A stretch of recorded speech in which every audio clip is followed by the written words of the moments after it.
نحمده ونصلي ونسلم على رسوله الكريم أما بعد قال الله تبارك وتعالى في كلامه المجيد والفرقان الحميد أعوذ بالله من الشيطان الرجيم بسم الله الرحمن الرحيم يا أيها الذين آمنوا توبوا إلى الله توبة نصوحا عن عبد الله بن بصر رضي الله تعالى عنه قال قال رسول الله صلى الله عليه وسلم طوبى لمن وجد في صحيفته استغفارا كثيرا رواه الإمام الهمام بن ماجة القزويني في سننه اللهم صل على محمد وعلى آل محمد كما صليت على إبراهيم وعلى آل إبراهيم إنك حميد مجيد اللهم بارك على محمد وعلى آل محمد كما باركت على إبراهيم وعلى آل إبراهيم إنك حميد مجيد۔ میرے دوستو، اللہ تعالیٰ نے انسان کو یہ وجود عطا فرمایا ہے، تو اس وجود کے اوپر اللہ تعالیٰ کا حق ہے۔ ہم اپنی مرضی سے اپنی آنکھیں نہیں لائے، ہم اپنی مرضی سے اپنے کان نہیں لائے، ہم اپنی مرضی سے اپنے ہیئر سٹائل، اپنے بالوں کی ترتیبوں کو نہیں لائے، ہم اپنی مرضی سے اپنے شکل، اپنے کلر کا انتخاب نہیں کر سکے۔ ان میں سب میں اللہ کی مرضی ہے۔ تو جب اللہ تعالیٰ نے اپنی مرضی سے ہمیں چیز دی ہے، جب کوئی آپ کو اپنی مرضی سے چیز دے تو اس کی ترتیب بھی اسی کی مرضی کے مطابق ہونی چاہیے۔ دیکھیں، آپ اور ہم ایک چھوٹی سی کوئی چیز، مثلاً یہ موبائل بھی خریدنے جائیں تو اس موبائل کے ساتھ ہمیں ایک اس کا طریقہ استعمال کے لیے وارنٹی کارڈ ملتا ہے کہ آپ نے اس کو کہاں کہاں استعمال کر سکنا ہے۔ آپ اور ہم واشنگ مشین، سلائی مشین کوئی اور لینا چاہیں تو اس کے ساتھ بھی ہمیں ترکیب استعمال ملتی ہے۔ ہم کہیں بابا پیسے تو میرے ہیں، خریدا تو میں نے ہے، میرے حلال کے کمائی کے پیسے ہیں، میں ان کی ترکیب استعمال پہ کیوں عمل کروں؟ جیسے مرضی آئے میں اپنے گھوڑے دوڑاؤں گا، وہ مشین ایک نہ ایک دن خراب ہو جائے گی۔ اس پہ اپنی عقل چلانے کی ضرورت نہیں ہے۔ ہم کہیں گے جو اس کو بنانے والا ہے، اس مشین کا جو اس کی ترتیب دینے والا ہے، اس میں سارے معاملات بھی اسی کے چلیں گے۔ میرے دوستو، ہماری جسمانی مشین یہ جسم ہے، یہ جسم کیسے چلا ہے، اس جسم کا نظام آگے کیسے رہنا ہے اور اس جسم کے معاملات چلنے کیسے ہیں، یہ بھی اللہ تعالیٰ کی مرضی سے ہی ہونا ہے۔ ہم نے اللہ تعالیٰ کی مرضی پہ عمل کرنا ہے، تب جا کے ہم نے کامیاب ہونا ہے۔ اگر ہم اللہ تعالیٰ کی مرضی کے مطابق نہ چلیں، ناکامی ہی مقدر بن جاتی ہے، اللہ محفوظ رکھے۔ انسان دنیا میں آیا تو انسان سے غلطی بھی ہونی ہے، انسان سے ٹھیک کام بھی ہونے ہیں۔ وہ جو 100% صحیح ہیں، یا وہ فرشتوں کا معاملہ ہے یا وہ انبیاء کا معاملہ ہے۔ آپ اور ہم نہ فرشتے ہیں، نہ ہم نبی ہیں، ہمارا عقیدہ اور نظریہ ہے۔ رسول اللہ صلی اللہ علیہ وآلہ وسلم اس دھرتی کے آخری نبی ہیں۔ حضور پاک کے بعد نیا نبی پیدا نہیں ہوگا۔ جب ہمارا یہ نظریہ ہے، ہم فرشتے بھی نہیں ہیں، نبی بھی نہیں ہیں، ہم سے غلطی ہونا ممکن ہے، گناہ ہونا ممکن ہے، نافرمانی ہونا ممکن ہے، اس طرح خطا ہونا ممکن ہے۔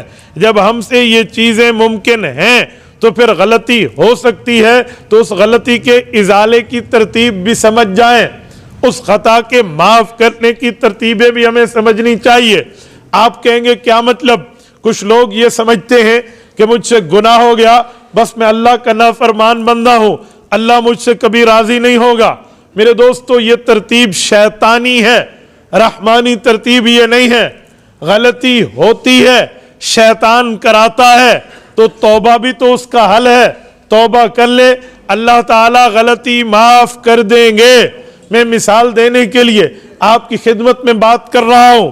آپ اور ہم یہ کپڑے پہنتے ہیں، کپڑوں میں داغ لگنا یہ یقینی ہے۔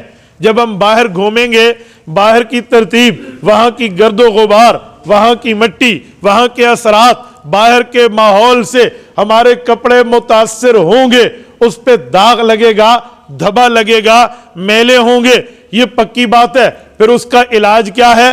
ہم اس کپڑے کو کاٹ کے آگ لگا کے جلا دیں؟ جی نہیں، ہم نے اس کے حل میں واشنگ پاؤڈر رکھے ہوئے ہیں، واشنگ صرف رکھا ہوا ہے، واشنگ صابن رکھے ہوئے ہیں، واشنگ مشینیں رکھی ہوئی ہیں، اس کی صفائی دھلائی کے لیے ہم نے پوری ترتیب لگا رکھی ہے۔ تو بھائیو، ایسے ہی دل ہے، ایسے ہی نظر ہے، ایسے ہی کان ہے، ایسے ہی زبان ہے، ایسے ہی اعضاء ہے، ایسے ہی سوچ ہے، اس سے اللہ تعالیٰ کی نافرمانی ہونا ممکن ہے۔ ہم بچیں گے، جیسے کپڑوں پہ داغ سے خود کو بچاتے ہیں لیکن لگ جاتا ہے، ہم گناہوں سے بچیں گے، خطاؤں سے بچیں گے، نافرمانی سے بچیں گے، اپنی صلاحیت کو اس پہ لگائیں گے۔ لیکن اگر گناہ ہو گیا تو پھر اس میں یہ نہیں کہیں گے بابا اللہ مجھ سے ناراض تھا، میں کافر، میں بے ایمان، میں فاسق، میں فاجر، بس اب میری نافرمانی ہو گئی، اب کس منہ سے اللہ کے سامنے جاؤں گا، کس منہ سے معافی مانگوں؟ رب نہیں کہے گا تیرا دماغ نہیں تھا، تیری سوچ نہیں تھی، تیری عقل نہیں تھی، فہم و فراست نہیں تھی، اور تو نے گناہ کیوں کیا؟ نا بابا، جس اللہ نے ہمیں فہم دی ہے، فراست دی ہے، سمجھ دی ہے، اس اللہ نے ہمیں بتایا ہے غلطی ہو جائے تو مجھ سے معافی مانگ لو۔ بعض اوقات انسان کے دل میں شیطان روحانی پٹی بنا کے شیطانی پٹی ڈالتا ہے۔ آپ کہیں گے کیا مطلب؟ شیطان کے پاس 70,000 نورانی داؤ پیج ہیں، وہ انہی ترتیب پہ چلاتا ہے۔ پہلے تو شیطان غلطی کلوا لیتا ہے، جب غلطی ہو جاتی ہے اس کے بعد توبہ میں دیر کرانا یہ شیطان کا کام ہے۔ غلطی میں، توبہ میں، اس کے بعد خود کو اتنا برا سمجھنا کہ بابا اب چھوڑ دیں، بعد میں، اب تو غلطی ہو گئی، فوراً معافی مانگوں، کس منہ سے مانگوں گا؟ یہ شیطانی ترتیب ہے۔ اچھا، پھر ایک اور ترتیب ہے شیطانی، وہ توبہ میں بندے کو یوں لیٹ کرتا ہے کہ یار تو معافی مانگ رہا ہے، ابھی تو تو جوان ہے، ابھی تو بوڑھا تو نہیں ہے، تیرے بال سفید تو نہیں ہے، تیرے اوپر بڑھاپا نہیں آیا، بعد میں معافی مانگ لینا، بعد میں اللہ کو راضی کر لینا، بڑی عمر ہے، بڑا وقت پڑا ہے، مہلت ہے، بعد میں معافی مانگیں گے اللہ راضی ہو جائے گا۔ شیطان کی ایک ترتیب اور بھی ہے، وہ ترتیب یہ ہے، شیطان ہمیں یہ بات کہتا ہے اچھا معافی تو نے مانگ لی، توبہ تو نے کر لی، لیکن نے تو پھر بھی گناہ کرنے ہوں گے، پھر بھی تجھ سے غلطی ہوگی، پھر بھی تو جھوٹ بول بیٹھے گا، بد نظری پھر بھی ہوگی، گناہ پھر بھی ہوگا، خطائیں پھر بھی ہوں گی، پھر کس منہ سے معافی مانگے گا؟ چلو 2 4 5 10 15 غلطیاں اکٹھی ہو جائیں، پھر آہستہ آہستہ معافی مانگ لوں گا۔ یہ تینوں شیطانی ترتیبیں ہیں، یاد رکھیں۔ جب غلطی ہو گئی اب کس منہ سے معافی مانگے گا؟ بابا اسی منہ سے مانگوں گا جس منہ سے گناہ کیا ہے۔ نہیں سمجھے؟ میں سمجھانے کے لیے ایک مثال آپ کی خدمت میں رکھتا ہوں۔ اگر میرا تھمب غلط لگا اور اس سے کوئی 2 نمبری ہو گئی تو وہی تھمب ٹھیک لگوا کے اپنے اکاؤنٹ کو صحیح بھی تو کر سکتا ہوں۔ یہ تھوڑی ہے اب کون سا انگوٹھا لگائے گا؟ بابا وہی لگاؤں گا۔ وہ کہتے ہیں نا کعبے کس منہ سے جاؤ گے شرم تم کو مگر نہیں آتی۔ حضرت مولانا رشید احمد لدھیانوی رحمہ اللہ فرماتے تھے کعبے اسی منہ سے جاؤں گا، رو رو کے ان کو مناؤں گا، کیونکہ مجھے میرے رب نے یہ ترتیب سکھائی ہے۔ یہ کوئی تھوڑی ہے میں کوئی دوسرا منہ لے آؤں، چلو اس فیس کو ہٹا دوں، دوسرا یہ کوئی ماسک ہے کہ میں تبدیل کر لوں، اجی ایک ماسک خراب ہو گیا تو دوجا لے لو۔ نہ بھائی، میں اسی سے ہی جاؤں گا۔ اسی منہ نے گناہ کیا، اسی چہرے نے خطا کی، اسی زبان سے غلطی ہوئی، اسی جسم نے اللہ کی نافرمانی کیا، تو معافی بھی یہی مانگے گا۔ شیطان کی دوسری ترتیب، بڑی عمر پڑی ہوئی ہے، بعد میں معافی مانگ لینا، بعد میں توبہ کر لینا، ابھی بال کالے ہیں، جوانی ہے، ابھی کیا کرنا ہے؟ جوانی میں تو بندہ زندگی لائف انجوائے کرنا سیکھو۔ یہ پٹی جو ہمیں پڑھاتا ہے شیطان، یاد رکھے، اسے کہو ٹھیک ہے میں بعد میں توبہ کروں گا، مجھے گارنٹی کارڈ دے دے، ضمانت دے دے، اسٹیمپ پیپر اللہ سے لکھوا کے دے دے، میں نے اتنی عمر جینا ہے، میں نے اتنی عمر جینا ہے، مجھے لکھوا کے دے دے، یا میں اتنی عمر صحت مند رہوں گا، مجھ میں کوئی بیماری کوئی تکلیف اللہ بچائے لیکن نہیں آئے گی، یہ لکھوا کے دے دے، میں بالکل صحت مند رہوں گا، میں معافی مانگ لوں گا اسی وقت جب تک تو ٹل ٹائم مجھے لکھوا کے دے دے گا۔ جب تیرے پاس ٹائم فریم بھی نہیں ہے، جب تیرے پاس یہ ضمانت ترتیب طے شدہ معاملات بھی نہیں ہے، تو پھر کس وجہ سے، کس بیس پہ، کس ریزن پہ، کس سبب پہ تو مجھے کہتا ہے کہ میں توبہ میں دیر کر لوں؟ اچھا اگر یہ بات ہے کہ جی مشاہدہ یہ ہے، دیکھا یہ ہے کہ عام طور پہ بندے کے اوپر اس وقت موت آتی ہے جب وہ بندہ بوڑھا ہوتا ہے. میں نے کہا سنیے جناب من، بندے میں اس وقت موت غالب آتی ہے بندے پہ جب وہ بوڑھا ہوتا ہے. تو کیا جوانوں کے جنازے ہم نے نہیں دیکھے؟ اگر بات یہی ہے کہ موت صرف بوڑھے آدمی کو آتی ہے تو پھر شریعت مرد عورت کا جنازہ دیتی، بچے نابالغ بچی نابالغہ کا جنازہ شریعت نہ سکھاتی، تعلیم نہ دیتی، سمجھ نہ دیتی، فہم و فراست ہمیں نہ دیتی. کیوں؟ بابا تم نے غلطی کر لی، اس کے بعد بچپن میں موت آتی ہے، تبھی تو موت میں نابالغ بچے کا جنازہ ہے، تبھی تو نابالغ کا رب العزت نے ہمیں، اللہ کے نبی نے ہمیں جنازہ سکھا دیا ہے. نابالغ کا جنازہ سکھانا اس بات کی دلیل ہے کہ اللہ تعالی موت کے وقت کو ہمارے سامنے مقرر کر کے چھپا دیتے ہیں. اس پہ یوں نہیں ہونا چاہیے کہ جی میں بعد میں توبہ کروں گا. اگر ایسا ہوگا تو پھر تو نابالغ کا جنازہ نہیں ہونا چاہیے تھا. نابالغ کا جنازہ اس بات کی دلیل ہے، اس بات کے انڈیکیٹر ہمیں اشارہ دے رہا ہے کہ بابا نابالغی میں بھی موت آ سکتی ہے، چھوٹی عمر میں بھی آ سکتی ہے، بلوغت میں بھی آ سکتی ہے، جوانی میں بھی آ سکتی ہے. ضروری نہیں آپ بڑھاپے اور اپنی موت اور اپنی جو ہے نا کیا کہتے ہیں بیماری کا انتظار کریں. ہاں دنیا میں آنے کی ترتیب اللہ نے رکھی ہے. وہ کیا ہے؟ دنیا میں آنے کی ترتیب ہے، پہلے دادا آئے گا، پھر اس کا بیٹا آئے گا، پھر اس کا پوتا آئے گا. یہ ترتیب آنے کی ہے. جانے کی ترتیب اللہ کے یہاں، ہماری ترتیب طے نہیں ہے.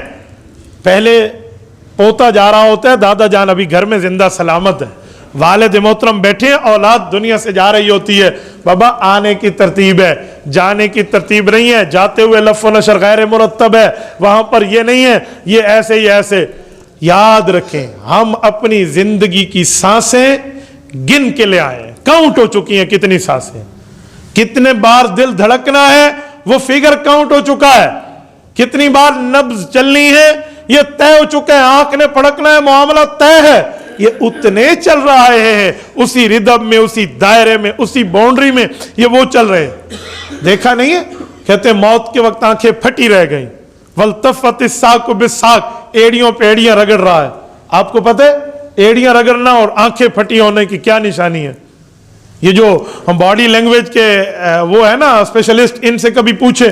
چلو اسلامی معاملہ تو اپنی جگہ ہے نا، میں دنیاوی تعلیم کی ایک بات کر لیتا ہوں کہ آنکھیں پھٹی رہنے کا مطلب، یہ جو باڈی لینگویج کے ایکسپرٹ ہیں نا وہ بتاتے ہیں کہ آنکھیں پھٹی رہنے کا مطلب ہے ناگہانی خبر ملی ہے، ایسی خبر ملی ہے جس کو آپ امید نہیں کر رہے تھے کہ یوں ہوگا. پھر اس وقت بندہ ایڑی بھی رگڑتا ہے، پھر آنکھیں پھٹی رہتی ہیں. وہ کون سی ناگہانی خبر ہے؟ یہ سائنس دینے سے قاصر ہے، یہ اسلام بتائے گا، یہ شریعت بتائے گی کہ وہ ناگہانی خبر کا معنی بریکنگ نیوز ہے. وہ تب ملتی ہے آپ کو جب فرشتہ یہ جملہ کہتا ہے کہ اللہ کے بندے یہ دیکھ، اقرا کتابک، یہ دیکھ اس میں جتنی سانسیں لکھی ہوئی تھی نا تیری جو تجھے اللہ نے دی ہیں، ان میں سے یہ چند رہ گئی ہیں. جتنے پانی کے قطرے تو نے پینے تھے نا، تھوڑا سا پانی رہتا تھا، اگر کوئی ایک چمچ آخر میں اندر چلی جائے تو، نہیں تو تیرے پانی کے قطرے پورے ہو گئے ہیں. میں نے 7 سمندر تلاش کیے ہیں، تیرے نام کے پانی کا قطرہ موجود نہیں ہے. میں نے تیرے کھانے کو چیک کر لیا ہے، رب کریم نے مجھے تیری ڈیوٹی پہ عائد کیا تھا، لہذا تیرے لیے گندم کا ایک دانہ بھی اس وقت مقدر نہیں ہے. تو اب میں تو تیری روح نکالنے لگا ہوں. آنکھیں پھٹ جاتی ہیں، پھر بندہ ایڑی پہ ایڑی رگڑتا ہے. تو بابا جانے کی ترتیب تو نہیں ہے، ترتیب تو آنے کی ہے. تو جب یہ شیطان نے ہمیں پٹی پڑھائی کہ توبہ نہ کرو ابھی تو بڑی عمر پڑی ہوئی ہے، تو یہ پٹی بھی شیطانی ہے.